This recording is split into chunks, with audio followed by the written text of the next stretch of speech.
hardcore this week, you know. Trying to give people. I was shopping all day yesterday with my daughter. I saw that y'all went to dinner somewhere. I went shopping Saturday. So now my other two kids didn't want to go with me. So she's like, "Dad, let's go to the restaurant." I'm like, "All right, let's go." Third went shopping again yesterday. She's like, "Restaurant?" I'm like, "Let's go." We kept sending pictures to my other kids, and my son is like, "You didn't tell me you're going to the best restaurant in Millstone, Dad. I would have went with you." I was like, "Well, hey, it's what happens." So now they're asking if they're going shopping again. I said, "No, you missed that opportunity." I can't hear you. You're out. That's what happens when you roll with Dad. Yeah, exactly. She says, "Well, Mom doesn't take me to these restaurants." I'm like, "Well, plus it's my daughter, so she's the only daughter, so she gets the special treatment." Oh, that's cool. That's what happens when you roll with Dad. Come on now. Come on. Good point. You never know what's going to happen or what treats or what special things will happen when you roll with the big dog. I think it makes me feel better than it does her. You're probably right. Make those special memories, Just the opportunity to be able to do things like that, Yep. So yes, Roundup. Greetings, Roundup. What's going down? Dave Barrero in the building. This is really cool. I saw you got a foot of snow the other day. We did. Woke up in the morning. It's funny. I said to my kids, obviously being kids, can't wait to go out.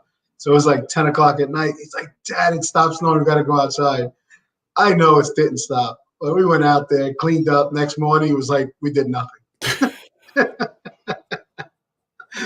But hey, they enjoyed it. Nice. We haven't had any snow in almost 2 years now. Yeah. It was warm last winter. Yeah, we didn't have much of a winter. So it's worth it. Cool. Roundup. Greetings, class. Come on in, class. This is Chris Haskins with the realestateroundup.com. My mission and ministry is to raise your financial literacy through real estate investing and entrepreneurship. Doing that, I bring on guests, and we like to give out content that will help you in your entrepreneurial ventures. Don't forget, we have the prop stream giveaway this Wednesday. Don't have a time yet. And I also got a couple other friends will be coming on this week giving away some of their courses. Got Scott Jelinek and my boy Ed is going to give away one free course each. So make sure you are subscribed so you can know when this free stuff is coming out. So today, David Barrero is a realtor. And yes, I said it right. Realtor, not realtor. Yes, that is how it's said. So how long have you been a realtor, Dave? I haven't been a realtor too long. It's probably about 7 years now. Not too long. Shit, that's pretty long. So, I mean, when you look at how long we've been in investments, it just seems like that's not too long. Yeah, it's true. Comparatively speaking, right? Yeah, relatively speaking, correct. So I asked Dave to come on today. I literally called him up Friday because I got so many emails from people that are interested in finding out about having a realtor's license and being a real estate investor. I am not. So Dave does high volume, just millions of dollars in sales every year. And he's an investor too. So he represents sellers. Do you represent buyers too, Dave? We do. I have a team that works for me. Mm-hmm. So typically the team is really representing the buyers. Yeah. However, there are times that I do as well. Yeah. Okay. Well, usually I would say most realtors or teams have a specialty. Correct. Do you lean towards sellers, or how do you? Yeah, I lean towards the listings themselves. I kind of gravitate towards that, and it's amazing how the knowledge of being an investor has come into play immensely on being a realtor. I bet. Because most realtors know one or the other, but very few know how to mingle both. I love that. Yes. Yes. That's what I want to talk about today. I feel like I wanted to do this. I got this whole graphic in my mind about two worlds that exist. They're identical worlds. I mean, they look alike, but they're so different. So different. So Dave Barrero today is going to talk to us about how it is being an investor first as well as having your real estate license. Dave, thank you so much for hanging out with us today. Thank you for the invitation. It's amazing. It's my honor to be with you. Cool. So I don't know if I told you, we're both baby brothers. So I know how it is We are. dealing Yes, with, we are. dealing with a big brother. So Dave, give us a background. I know you started investing back in the late 80s, just so I can paint a picture for who you are. Yes. So my first investment was purchased with my brother, Dan, which many of you have seen with Chris Haskins on Chris Haskins' show. It was in Baltimore. Yep. I happened to miss that one because my son fell ill, so We I missed you on couldn't that. drive up. Yeah. So it was a bad one to miss, but family comes first. Yeah. I started investing when I was 17 years old. Quick story, as short as possible. I wanted to buy a Mustang. My father said, "No, you're buying a building." I said, "I don't really want a building. I want a car." And he said, "Okay, I'll buy your car. You buy the building because we need your $15,000." Wow. I said, "Okay." We bought that building. He did buy me a car. It was nothing like the car I wanted. But it got me from point A to B, and I appreciate what he did for me because today we still have that building, and it's worth several $1 million. We paid $75,000, I think, for it. What year was that, Dave? 1989. Dave, I hope to God you're going to write a book about this stuff. That is one of the best. That was back then. Listen, being 17, you're not interested. The last thing I'm thinking about is a building, right? I mean, now at my age, I wish I would have done that multiple, like 1,000 times more. Thankfully, we've done it many more times since then. But I ended up buying a building instead of a car that we still have. And now I can buy whatever car I want with that one building. You probably don't even remember what car, or you don't even remember what. Let me ask you, do you remember anything about the car? I remember it was a Mustang. That's what I remember. That's about it. I remember my older brother, who everyone knows here, had to go get the $500 that I put as a down payment because the guy didn't want to give it back to me. That's what big brothers do. Yeah. That's crazy. So you got that building, and I feel like you were almost forced into a life of being a real estate investor. It was all part of the family, and we all had we all gravitated to what we were best at. Like my brother was always give him the numbers, give him the opportunity to do the research. Dan's always been amazing at that. He still is. That's still, a big part of what he does. Whereas I'm more of a hands-on, get into the property, handle the contractors, purchases. Like you can ask him anything about a building and the price from 20 years ago. He'll remember it. Wow. Word verbatimly, exactly how he did the process, how the process took place, and where the numbers came from. He'll remember it all for detail. Mm-hmm. If you ask him how much something cost, he doesn't remember. That's not what he does. That's just what I do. That's what you do. That's why we work well together. That's good. That's good. You guys have hundreds of doors. You're investing in 3 states. I know we met last year, and just an unbelievable value that you're bringing to the marketplace. Yeah. Well, you've actually enabled us to realize everything that we do every day, because I remember talking to you. You're like, you guys don't understand. You need to write books. You need to do something. We're like, oh, we're doing it. You're a big deal. We didn't realize. We sit back and thinking about it. We're like, wow, yeah. I mean, look back at everything we accomplished. We're grinders. We're just, just doing it. Just knocking doors down. That's just, we don't look at it like. I was listening to Patrick Bet-David the other day. I took some future training, some further training with him, and he talks about being in this accidentally. And I think that you are doing it accidentally too. You are doing a business, and now you're coming to the side, which he was saying is the best way, as opposed to saying, I'm going to be a real estate coach and trainer. Right.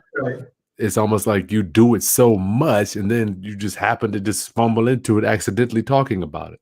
Yeah, well, I agree with that 100%. There's been times that we've even invited investors with us to come on we go out to Florida for 6 days and we'll take a ride with us. And they come out with us. They're like, "Are we going to stop?" Like, no, man, we gotta go. We stop at like 9 o'clock or so, but they're like, "We gotta eat." I'm like, "You get your candy bar or something. Get a Snickers." I don't know. But the point is, we would take people out and we would show them everything we do.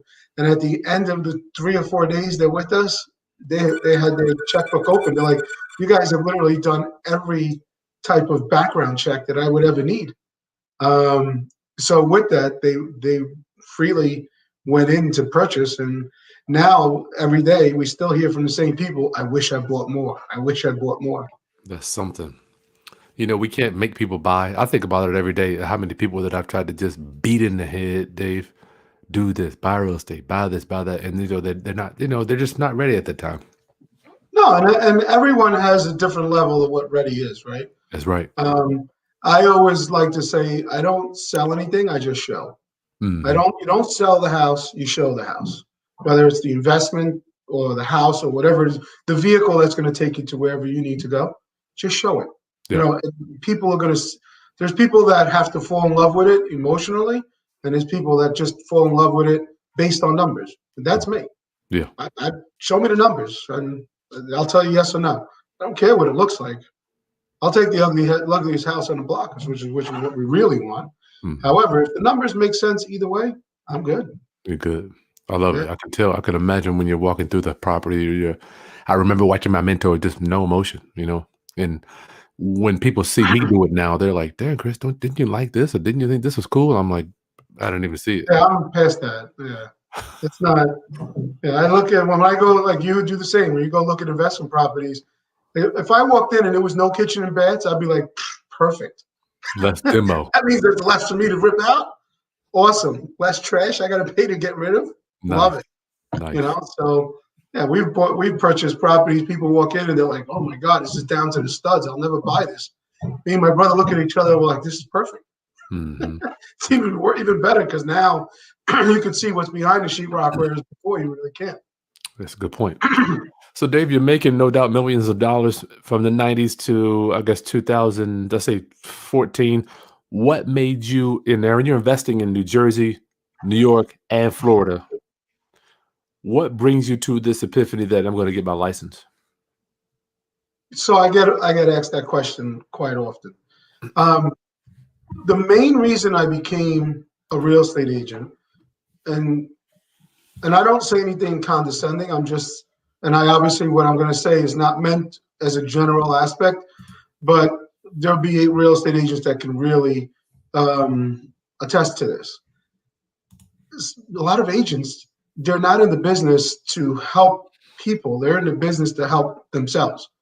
And Elaborate on that. Stay there for a minute, Dave. so break that down. When I call you, I don't expect you to jump. However, I do expect you to respond. Pick up your phone, text me back, call me. It's almost like many agents feel as if they're doing you a favor of showing you the house. Mm. So I became a real estate agent for the fact that I don't need them anymore. I'm basically taking out one of the middlemen, right? So I want to go see a house. I call up, I get the access. I'm a real estate agent. I don't need to tell them I'm an investor at the time. I don't need to tell them the person I'm showing is me. I walk into the property and it enables me to access the property when I want, or as soon as the seller will allow. Because sometimes they just don't allow due to time. Or they'll say, you can come in, so you're calling the listing agent. The listing agent doesn't have time to show you, but I have time to show me. And that's one of the main reasons I became a realtor, is to remove the middleman from the process. Cutting out. So tell me the conversation, Dave. You're calling up the listing agent. I love it when you say you don't have to tell them that you're the one showing it to me, because it's like I feel like you got these hats that they're stacked on top of each other. Correct. Tell me about that conversation, Dave. Well, I mean, basically, I would either call, because if you're not a realtor, right, you're basically going on Zillow, you're going on Trulia, Realtors, all the third-party sites which there's over 800 of them out there, whichever one you're on, you're going on that site, you're tied into a lot of the real estate agents that are paying for those leads. So a lot of these agents are so busy that if it's a deal for 150,000, 200,000, 300,000 over here, that's like really low. So a lot of times these agents are like, well, I don't want to bother with a $300,000 house. Now they may not be the listing agent. They're just the agent that is paying the lead to obtain those leads on that particular site that I'm on. Mm-hmm. So when they pull up that property, they're like, yeah, I'm not going to bother with this. I'm not going to go show that $250,000 house. So now you have to find an agent that's hungry enough, which is typically a brand new agent that really probably doesn't know anything about investing. And I would then have to ask them to show me the property, set up a time. They have to then call the listing agent to see when they can get in, to hopefully call me back. And in the interim, they may get other calls and they call me back in 3 days. By that time, that property's gone. So this happened to us multiple times. And then I says, well, I live in New Jersey. I'm going to go get my license in New Jersey. So by doing that, I've been able to just, on the same day, I don't even call. I call the listing agent direct because now I have the back end access through the MLS. And I'm able to call the agent direct and say to them, this is who we are. If we like it, we're paying cash. Can we see it? Now that lights a light bulb up in that agent's mind, because cash buyer as is, no problem. He'll do all the work and he's the agent. Perfect. Wow. They love it. So one of the other second biggest problems for us was the negotiation process. Okay. I felt like I was training these agents how to negotiate. I want to make sure for my rounduppers, y'all get questions in too. Dave, this talking and getting access to, I want to stay here because this is, we're going to go back to the negotiation. Getting access, basically. So the number one was access is, okay, if you want to use today's market, right? Because everyone's very familiar with today's market. I'll give you an example. The climate being hot. The climate being smoking hot, right? These are properties are gone in hours. Literally hours. So they come onto the market, and this is if you're using the MLS, for a source of obtaining properties, right? Which most people, whether they have outsourced or not, they're using this as one of their primary sources. Yeah. An example, one came on around the corner from one of the ones that we just flipped in Howell, New Jersey. I already walked in knowing what I'm going to pay for the property. I just want to go in to check like foundations, water intrusions, mold, stuff like that. I get there. It was listed for $275. It was on the market literally for 5 hours. There was a line out the door to get in. After 5 hours, 5 hours. The agent finally called me back. She said, you can come at 4 o'clock. I didn't get in till 5. That's a long. I got there at 3:30 hoping I can get a squeeze in. We had to wait an hour to get past the time frame that we were supposed to go in. And there was still a line outside. From other people being there. From other agents bringing buyers and so on. Yeah. And that's the climate we're in. So imagine me trying to find an agent to actually show me the property, to get into it. It's gone. It'd be gone by that time. Within 5 hours that we were at the property, within the 6th hour, the offer is in. It's all cash, and we still didn't get it. We offered him $300,000, but we still did not get it. Yeah. But my point is, we missed that opportunity based on the numbers just not working out for us and someone else wanting it. However, we didn't miss it because we were relying on someone else to show it to us. Big difference. Big difference. So doesn't mean you're going to get them all. However, your opportunity of getting it and gaining access is the most important. So if you put all of that together, your chances of grabbing that property, it comes up big time. I see. Not to mention you're able to go there and talk to people and kind of see where their head is, right? And then try to sell not only yourself, but the offer. Are you talking about with the realtor or with the seller? The realtor. Because a lot of these properties, the realtor themselves, when there's on that first day, They'll be there because Oh, what okay. happens is, realtors will go in and lock themselves in the house. Oh, So once they lock in, no one can go in. Sometimes there's an hour going by, 2 hours, they're still in there. Sometimes they'll take the key, so you can't get in. So the what? listing agent, oh yeah, when the property's hot, yeah. So there's a lot of different things going on. So the listing agent will be there. So when the listing agent's there, you're able to sell yourself, your company, what you do, what you know, and how easy you can make the process for that individual. Ah, man, that's sharp, Dave. Yeah. I feel bad for people that don't. I mean, you're waiting on somebody to drop to let you in a house. I mean, I'm just like, man, shit. We done bought and sold the house by the time you even get there. Totally. The deal's done. If you're not there within the first 24 hours or the first day, let's say, you're done. That property's gone. Yeah, Well, a lot of times it's gone before it hits the MLS. yeah, because they We've called. I have people that call us all the time for that. They've Listen, I already have called it. you. You want it? This is what, but then because they want to deal with easy, right? They know we're going to close it. They know we do not care what it looks like. None of that really matters to us. Mhm. Because in our eyes, we're looking at location where it is, how many square feet there are, bedrooms, bathrooms, and what the ARV is going to be. Real quick, Dave, I got to re-announce you. We're here with David Borrero, a real estate investor in New Jersey and Brooklyn, New York, as well as Florida, just telling us how it is, the pros and cons of having a real estate license and being a real estate investor. Thank you so much for your time, Dave. Anytime, anytime. So I cut you off. I just got to make sure I keep us in this little box. Yeah. Negotiating is another reason that you got your license for Yeah, so negotiating. negotiating was also a big reason for it. So again, most agents are dealing with individuals that are emotionally bound to any particular property that they're looking at. And there's emotional buttons that get pressed, whether it's the pool button, the basement, finished basement, the man cave, the nice kitchens, whatever that button is.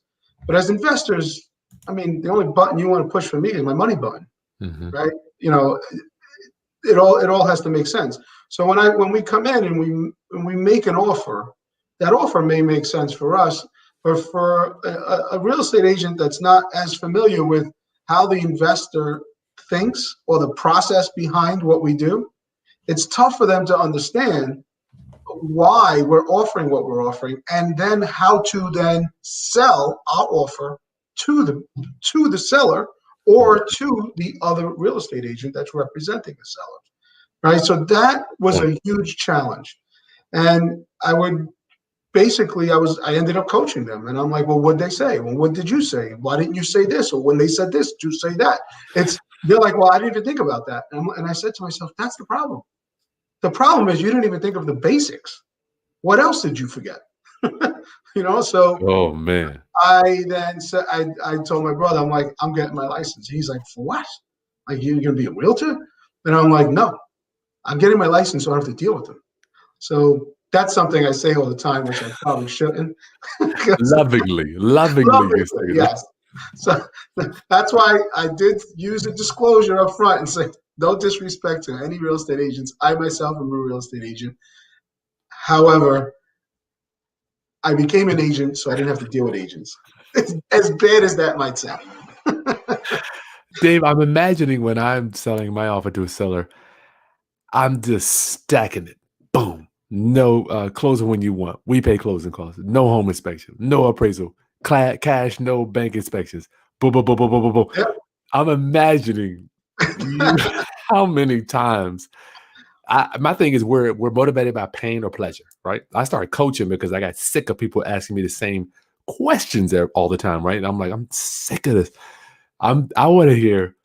Tell me about over and over again I'll with tell these you. real. I'll tell you one thing. In one of the offices I have here in Millstone, we go there. There's like we have. So I have a team. So we do team meetings and stuff. Some agents will literally just ask me, "Can I sit in at your meeting?" Oh, I'm like, "Yeah, that's go ahead." priceless right there. I'm like, That's "Come on priceless. in, no problem." They're The probably scared of agents you on though, my Dave. team would say to me, "Why would you do that? Why would you just open your door to them? They're our competitors." I said, "No, we don't have competitors. Not in this office. There's no competitors here. The reason I tell people so much of what I do and how I do it is because when they hear it, they're not willing to do the work. What they're willing to do is obtain the benefits of the work I've done, but they're not willing to do the work that it takes to the benefits, right? So I always say there's 1%ers in this world because there's 99% of the people that are unwilling to do what I do. That's why there's 1%ers. Whether we are 1%ers or not, that's not the point. The point is there are 99% of the people that are unwilling to do that 1% of the people are. That's it. Whether it's work, and if you keep that in mind, eventually you become one of the 1%ers. Just by doing it. Be willing to, 97 is still 99. Same thing I tell my son all the time. You want to be 1%ers, then you need to distinguish yourself as such. Wow, man. That's deep, Dave. You got some stuff, man. So I tell them, yeah, come on in. And they're like, you really do all this? I'm like, yeah. So and this is not all I do.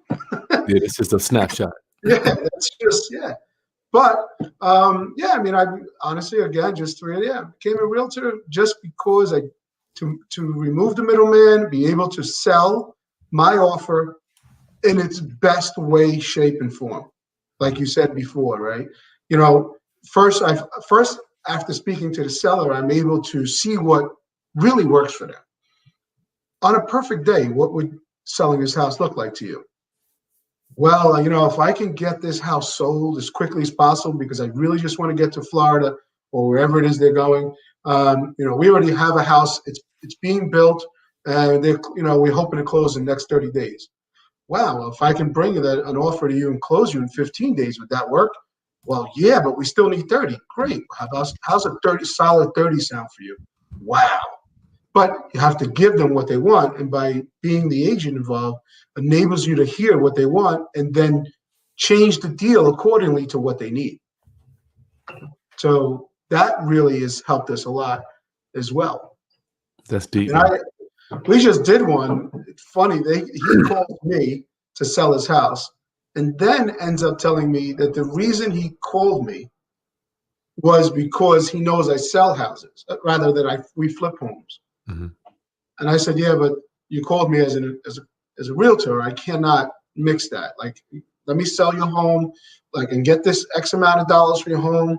And he's like, no, you don't understand. Like, I don't want anyone in my house with covert. We just want out. So I said, okay, so you don't want me to represent you as a realtor. Change your hats. Right. So he's like, no, we want you to buy the house.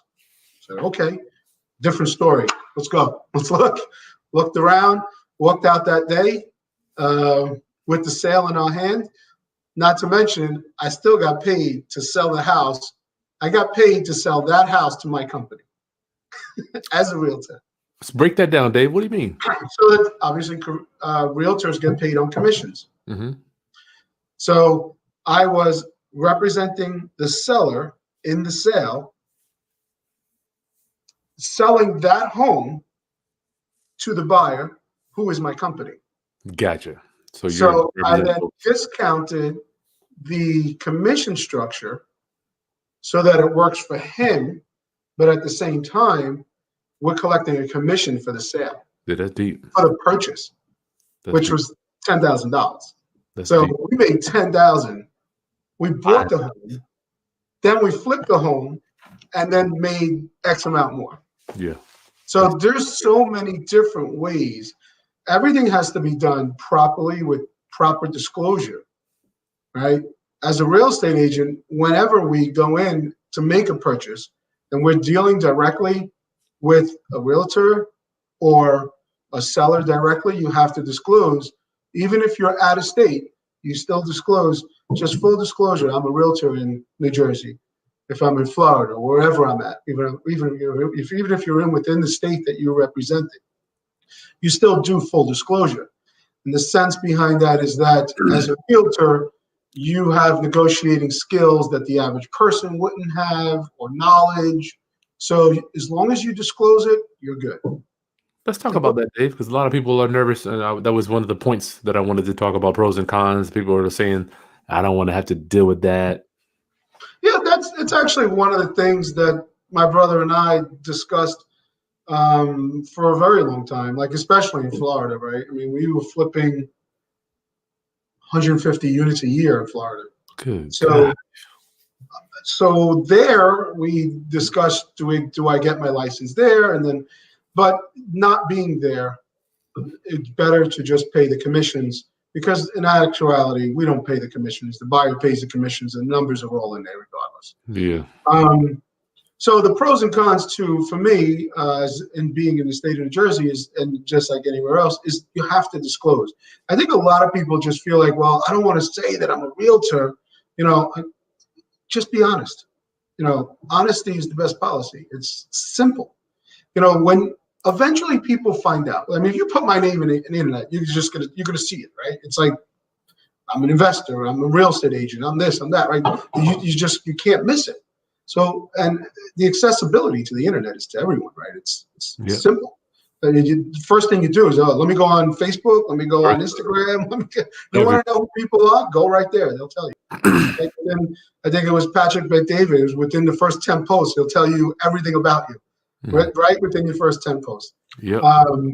So with that being said, just be upfront, straightforward. There's nothing wrong with being a realtor. The only thing wrong with being a realtor is when you don't disclose it. So that's one of the, I wouldn't call it a con. However, there is something that needs to be done. Is that a problem, Dave, for our investors out there that don't want to get the license, disclosing that? And I mean, it just really depends on the person. I have one of the guys that just joined my team. He's an investor, and the biggest problem he's having right now is understanding that when you're representing someone, you're not an investor anymore. Now you have to represent them on their best interest, not as an interest of your own. However, he's trying to represent them at their best interest, but in his mindset of an investor. It's just different thinking. And again, it's the switches. You have to continuously be able to hit those switches. That's why like I said, on that last deal that I went in thinking I'm going to be representing him as a seller's agent. And he actually called me because he didn't want to tell me over the phone, but he called me because he was hoping that I would buy it. But at that point, I mean, I'm licking my chops when he says that. Yeah. But at the same time, I know I have to be fair. Mm-hmm. Right. So I said, I can get you X amount on the market, or I can get you X amount cash closed 15 days. Let's stay here, Dave. I feel like you're switching hats as you're talking to this person. Just break that down, what you're doing. So that's actually a perfect example of what your question was. For me, I had to be careful in the sense that when I first got there, I'm in the mindset of a realtor, listing agent. I'm coming in, I'm going to give him what I think his home can sell for in a comparative market analysis. Okay. However, his home did need a lot of work. He was there for probably 20 years, and he did do a bathroom. He did everything that needed to be done, but not until it needed to be done. Mm-hmm. Right? So as far as cosmetics, everything needed to be changed. But it did have a newer roof. It had a newer AC. A lot of the windows we changed like 25 windows in the house. So you're talking 50,000. Totally, we think we put in maybe like about 80,000 into the property. Hey, okay, that was a big. So my biggest problem was making him understand that I can get you more if you let me sell it on the market. However, coming into the market, now you're going to deal with inspections, COs from the townships, and in the condition of his home. Most certainly, there were going to be people come in and say, I'll pay you X amount. And then after all the inspections come in, oh, wait, hold on a second. We need to negotiate down to this amount. Yep. So I did make all of that clear. Whereas working with an investment group like ours, we don't care. We're going to look at it. We're not getting an inspection. We're our own inspectors. We walk in, we look at it, and this is how much we're going to pay you. You like it? Let's sign. Let's go. So he liked that aspect much better because he knew exactly what he was going to get. No games being played. Mm-hmm. He knew that we can close in 15 days, and he wanted out. Wow. What price range was that, Dave? If you don't mind me asking. 260,000. That ain't too bad. Okay. So you're buying it. You're buying it what we're selling for, brother. Yeah. Plus another 80 over that. Yeah. You're buying. That was a small one. That was that over on this side. That's like not small, but kind of like on the bottom. Yeah, at least a Like lunch. usually out here they're 750, 800. Sheesh. Could not imagine, brother. Round up. So yeah, Go ahead. basically to round up your question is basically as long as you disclose everything and you're as honest as possible with everyone that's standing in front of you, you cannot get in trouble. The problems become when you get greedy. You really have to just stay open-minded and honest. As long as you stay there, you're going to come across sincere, which is what we always want to be, Mhm. and you get the deal done. Yeah, well, your character, your attitude and posture is very nonchalant when it comes to making these deals happen. I hope I want to get there one day. I'm kind of emotional and when I look at houses a little bit, but I mean I could tell from just talking to you, it's like this is what it is. That's what it is. Nice talking to you. Let's keep. You know, it's strange because I've actually showed people homes. They call me, they're like, "Oh, I want to go look at this house," and they're like, "I said, well, this isn't bad. You can just do this, you can do that." They're like, "There's no way. There's a lot of work," and I'm like, "This, Nothing. this is nothing." This I've is nothing. actually, we've actually purchased homes that people didn't want. Like I brought them there, and I call up my brother. I'm like, "I got our next deal." Like, Wow. I negotiate the deal for them. They don't want it, and we buy it. Get that emotion out of there. Yeah, just knowing. But I'm still waiting for the house that I look at, and I'm like, wow, man, I gotta have it. this is heavy. No, I just look at it like this is heavy. This is a lot of work. Oh, okay. Because I don't look at anything like it's a lot of work because we have so many contractors that are lined up already that it's. I mean, as long as you know the right people to do the right job, nothing's hard, Wow. right? What still, Dave, my thing is life energy. I personally get tired of dealing with inspections and dealing with code and people coming in and out, dealing with guys not showing up. I'm presuming you don't have to deal with, you got that kind of on Well, a the, lot of the stuff we do is going to be cosmetic. I mean, I see a lot of stuff you do. You're doing like add-ons and everything else. We try our best not to get involved with the buildings department. yeah, why is that? However, sometimes it's just inevitable, and you have to, right? You Oh, can't you can't do certain things in a house without getting permits. That's the worst thing you want to do. I mean, you start cutting corners, and the corner gets bigger and bigger and yeah. bigger, and next thing you know, you're in a circle, Mm, and that's not the way. That's not the place you want to be. yeah. Because the problems keep coming around and they don't Mm, stop. So what you were trying to alleviate by cutting a corner becomes just gets bigger. yeah. Round up, we're here with David Barrera. We have some questions and we got 60 people on here, Dave. I got a few more minutes for me and then we'll get to some Q&A. Is that okay? Yeah, absolutely. Love that. Dave, now I got a few things. You got some other things. Just being you were investor first, then got the license. Would you say it has benefited you more or hindered you more, Dave? Oh, 100%. It's benefited me. It's enabled me to. So a lot of people they say, "Wow, this is a great house, but I got to change the kitchen." Most people's mindset is, "Oh my God, a kitchen's got to be 50,000." Not. I mean, it can be 100 if you want it to be, That's but the true. reality is, do you really want to spend 100,000 in a kitchen? No. So that's when I'm able to break it down for them and say, well, look, I have this guy that can do your kitchen, the same guy that does my kitchens, and this is what it costs. I've even gone as far as taking my phone out and say, you see this kitchen right here? It's about the same size you have here. What do you think it cost me? And they're like, I don't know, 25,000. I'm like, no, 8. 8. They're like $8,000. I said, well, Mhm. look, that's my price.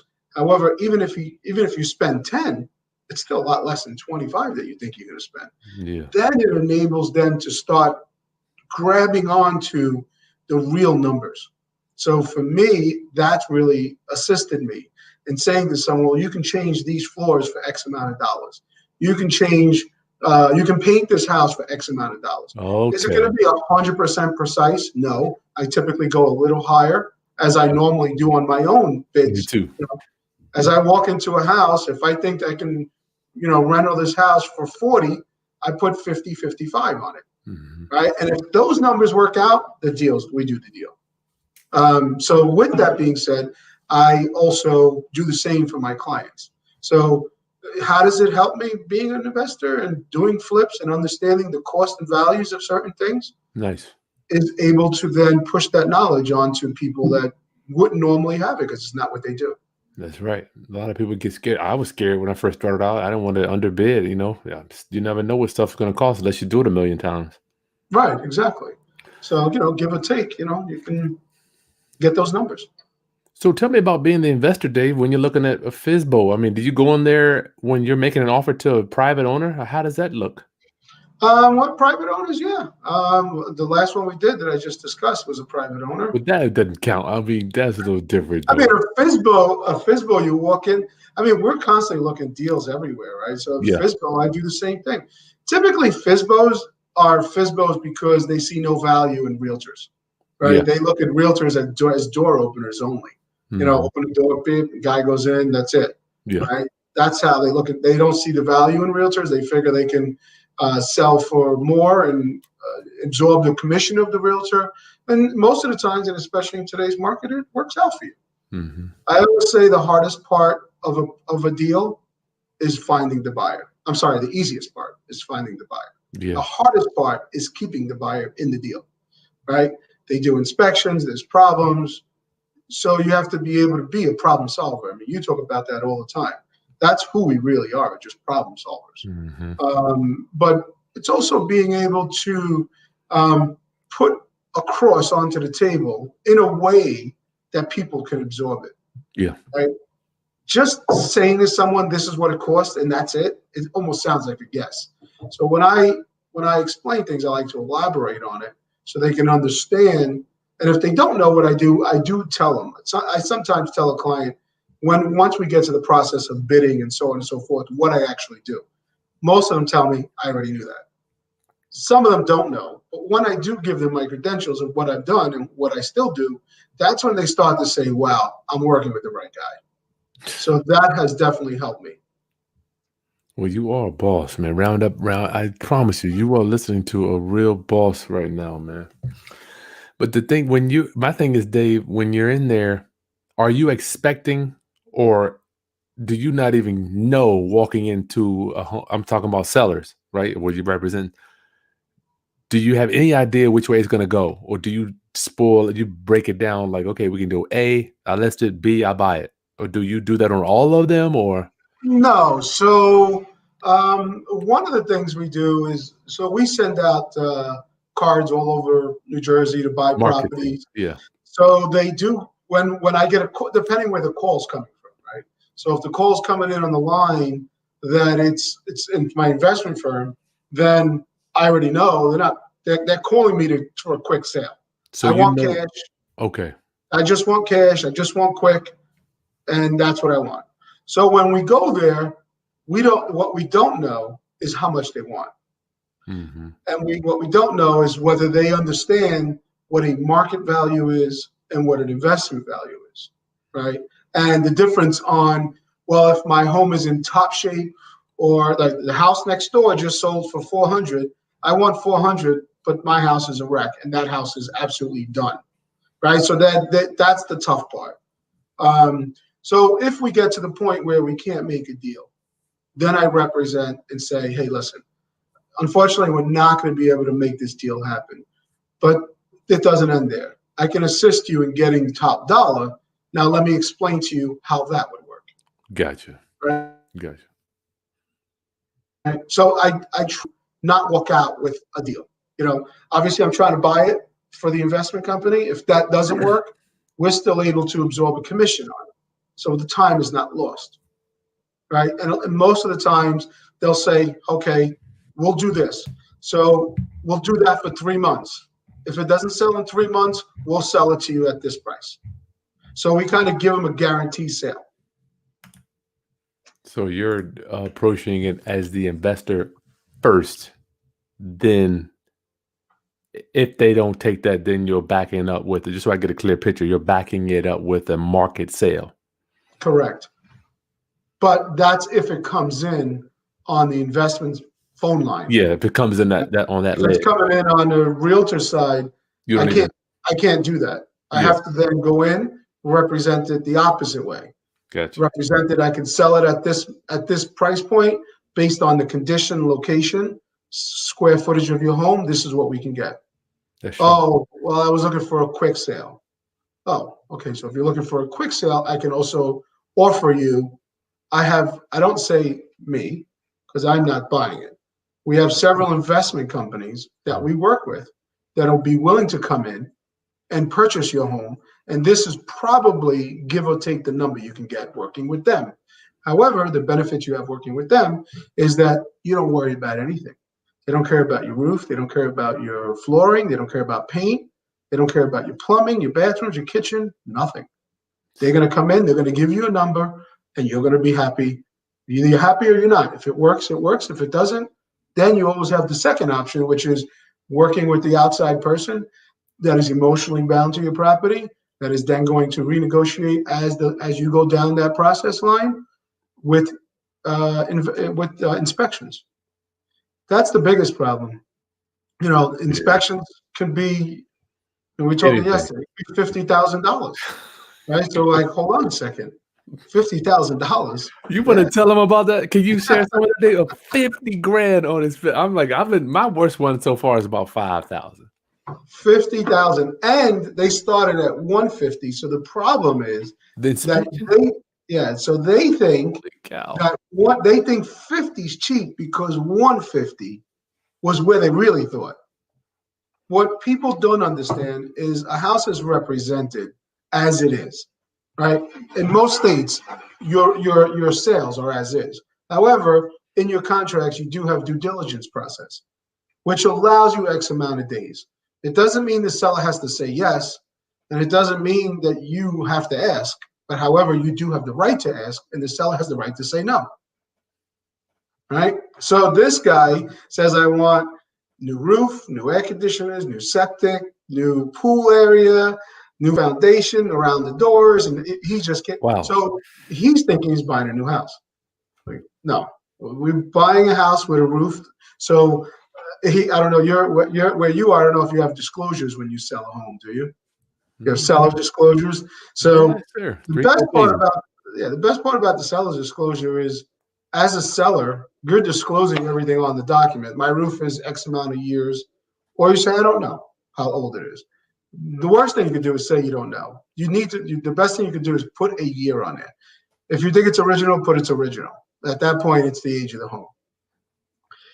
If the person buys the home and they sign that disclosure and they're stating, I'm aware of the condition based on the knowledge that I've been given through the seller's disclosure, they can then not come back and ask for anything that's been disclosed on that seller's disclosure. Nice. Because your offer was based on the knowledge of the disclosure.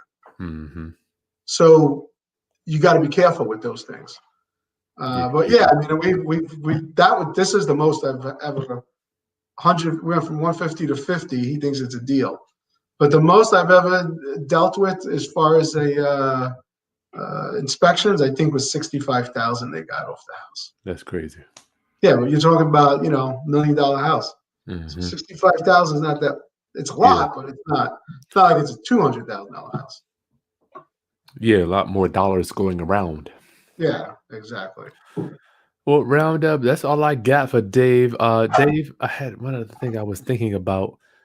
When you're selling your stuff, Dave, do you take a commission there too? I know commissions are a big thing for investors because you do your own deals.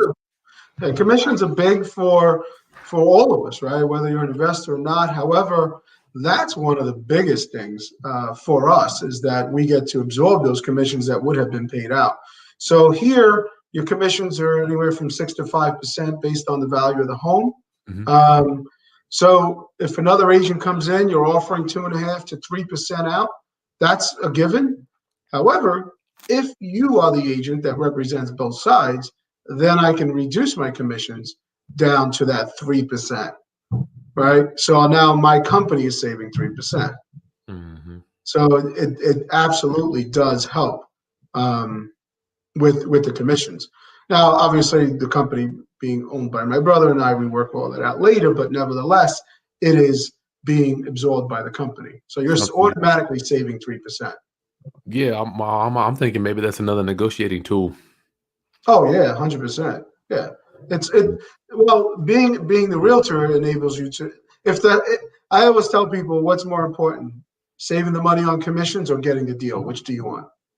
Right? For me, it's always going to be to get the deal Yeah. because the commission is fractional based on what I can make if we get the house. Mm-hmm. So if it means I forego the commission to get the house, whatever it takes, Yeah.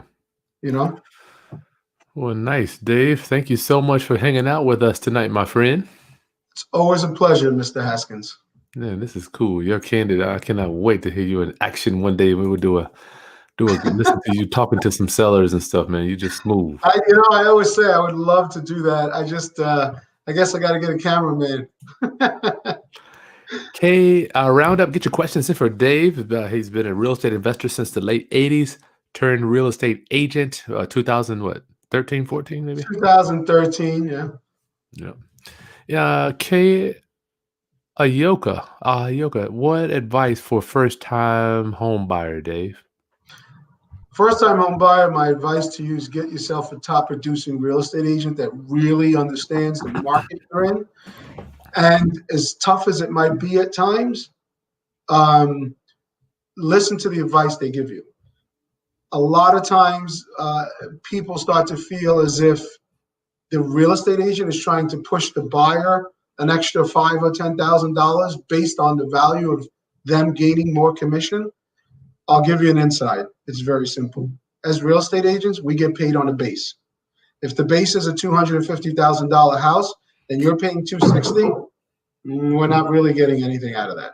Our base commission is based on the $250,000, not on the extra $10,000. So at that point, they're helping you and advising you on what you need to do to get that home if you really want it. Tell us about the market real quick, Dave. Up there, here we got 6, 7 offers coming in. How's the climate where you are? I'll give you an example. We just listed one of the flips. We listed at 650. Within 3 days, we had 140 showings and 19 contracts. Oh my gosh. 140 showings, 19 contracts, and it sold for $35,000 over ask. Dave, I feel like I have a little bit of wisdom just because I've been around since 2004. My wife and I are looking for a house, right? She wants the house yesterday. I'm like, babe, this is the worst time to buy. Good time to buy now. Dave, you tell me you have twice the amount of years of me. Is this thing eventually, how can I frame this? What do you think about, will the real estate market always be hot like this? And what is your opinion on the future? I think the real estate market is, based on what it's done and what it's always done, right? There's always ups and downs. It's the nature of the market. However, over time, it always ends up, right? I always use my parents' home as an example. 45 years ago, they paid $40,000 for it. The market in the last, no, this one is in Staten Island. Oh, okay. So $40,000, 45 years ago, it's probably worth $900,000 right now. And how many times has the market gone up and down since 45 years ago? Right? So I think that today's market is going to pretty much stay. The money is so cheap. So there's several things pushing the market. It's the COVID people like my brother Danny's used the donut effect, right? Everyone leaving the city. Yeah. So the suburbs are really absorbing a lot of that, whereas the inner cities are not as much. So it's that as well as the rate. I mean, money's so cheap. There are people that are leaving the money in the bank and borrowing more because it's so cheap. Yeah, just giving so it they away. can reinvest that money that's in the bank, as opposed to putting the down payment on their home. Well, I don't want you to. I wasn't necessarily asking you to give me a time frame, but I want to know: will the market eventually change? On the downturn is what you're saying. Yeah, Yeah, absolutely. I think it's inevitable. gotcha. It's inevitable. I mean, there's always going to be a downturn. This does, what goes up must come down, right? That's something we've said forever. And yeah, there's absolutely the times will always change. It's Gotcha. about preparing yourself. I mean, we're preparing ourselves. My brother and I have been waiting for it to change. To be Me honest, too. Me too. and we became hoarders of basically Capital. waiting for things to change so we could jump back in heavy. And now we got to the point like, burning holes in our pocket because, like, I don't want to say it's a bad thing. It's a great thing, but it's bad because I'm not Unemployed getting money money. in the street. Unemployed money. Yeah, it's rough, isn't Yeah, it? it's unemployed. Exactly. Unemployed money. It's crazy as you get older. You're like, man, what am I gonna do with this capital? Yeah, yeah. All right. A good Round up with problem you. to have.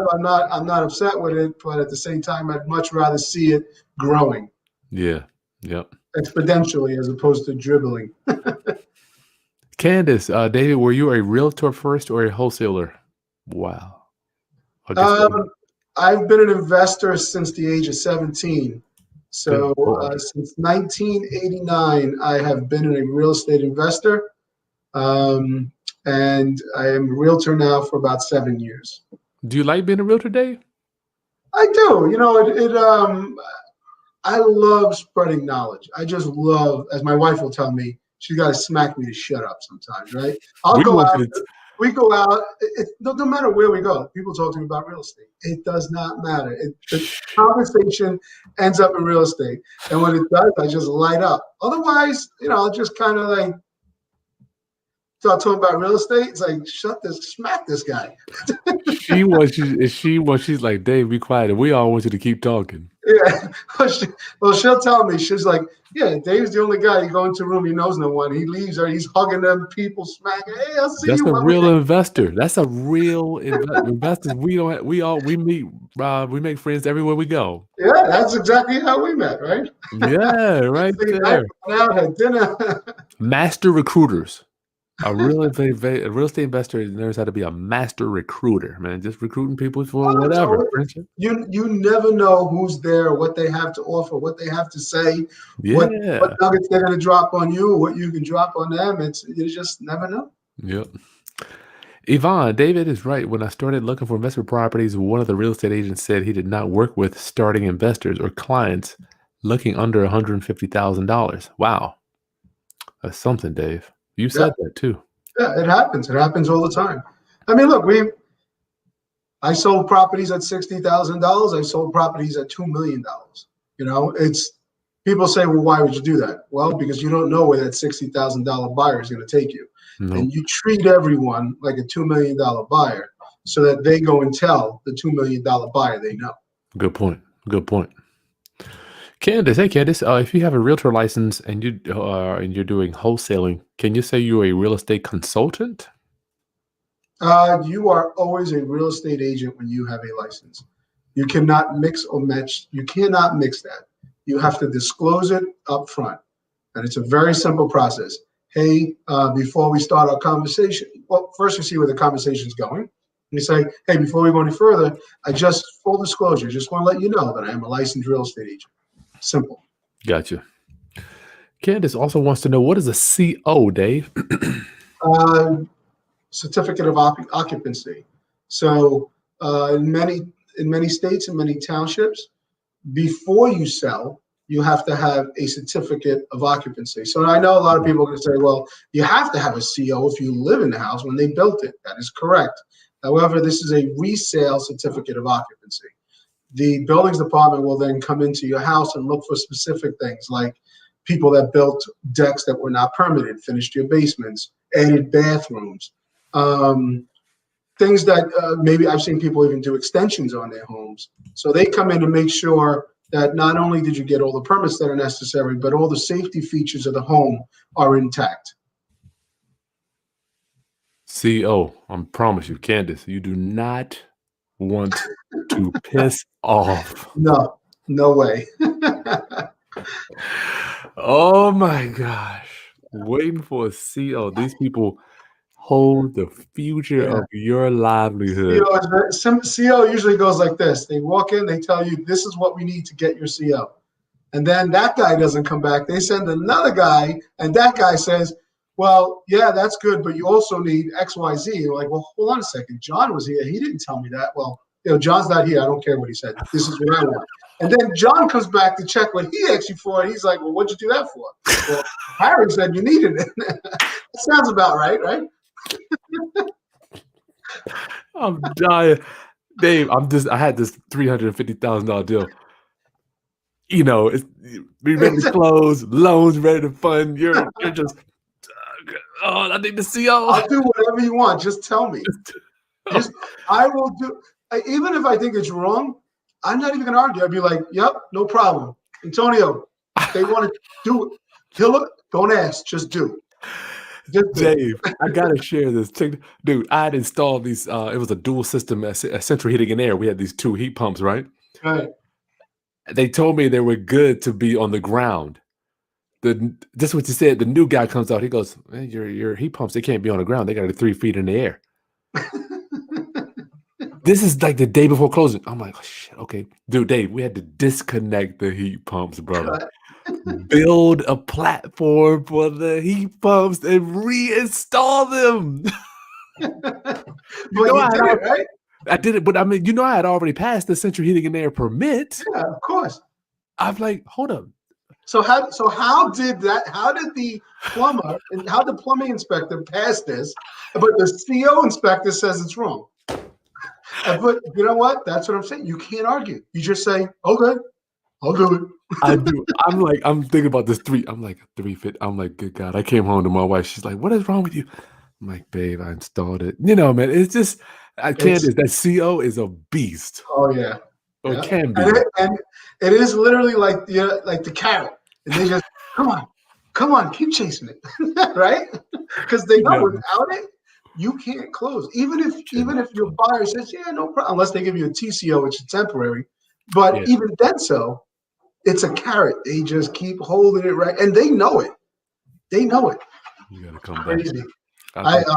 That's a word I don't like.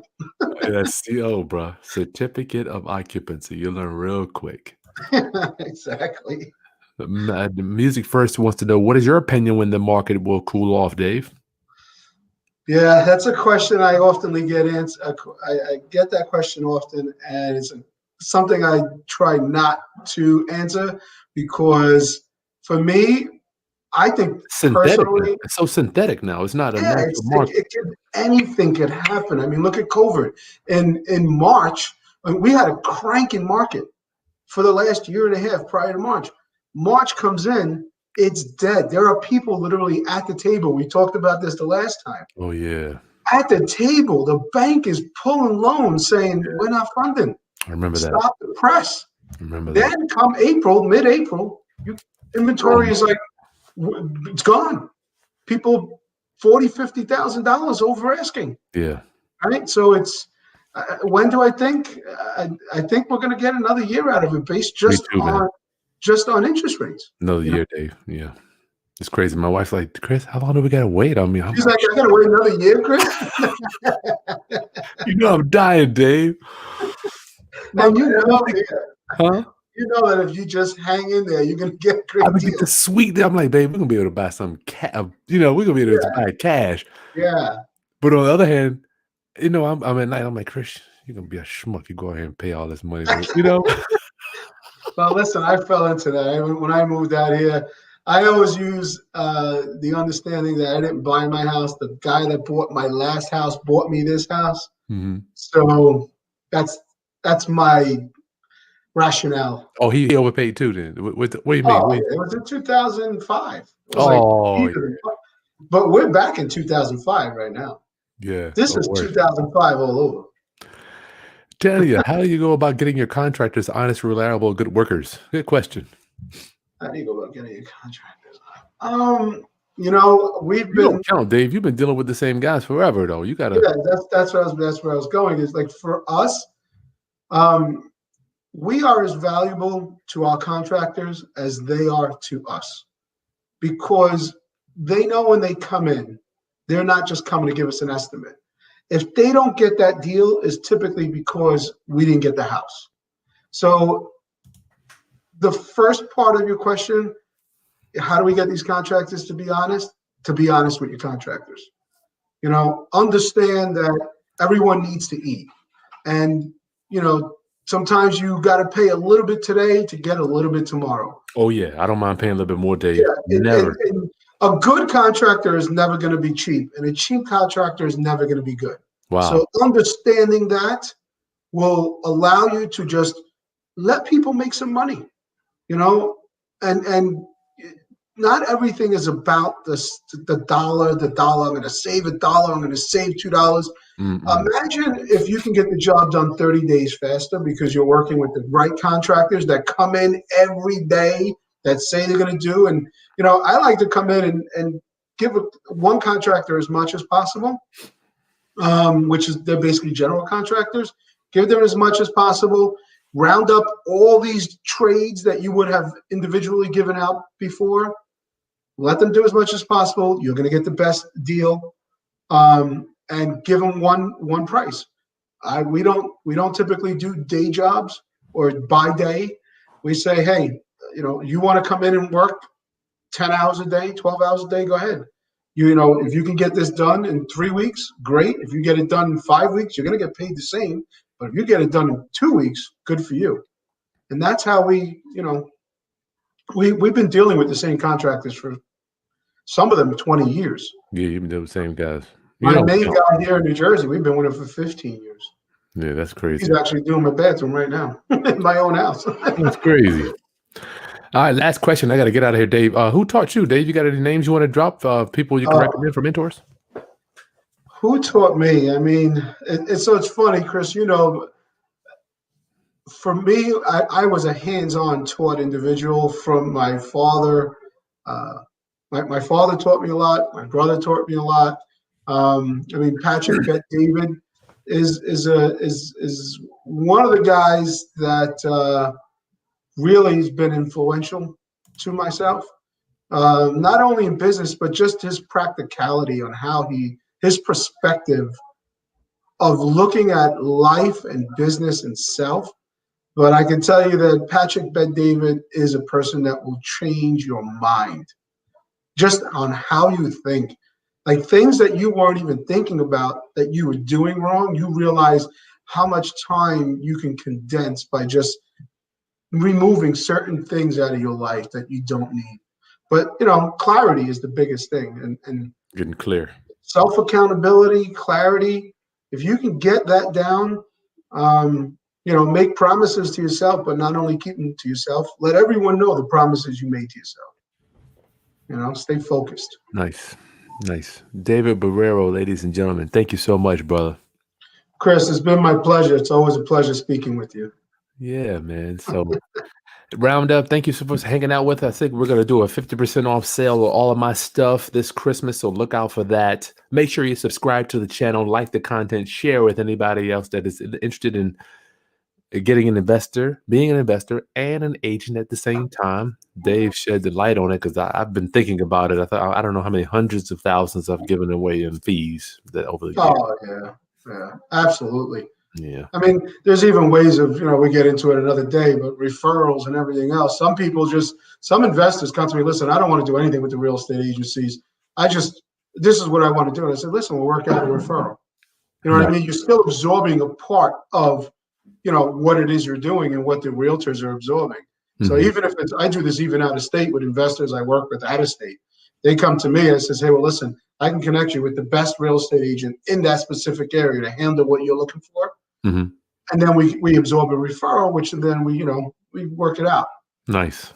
That's nice. So there's a lot of different, being an agent enables you to do a lot of different angles on commission structure. That's crazy. Even if you're not able to absorb it all for yourself. Okay, Roundup. Listen, stay tuned to the channel. We'll see you a couple more times this week before Christmas. Bye, everybody. Love you, Chris. Thank you. Thank you.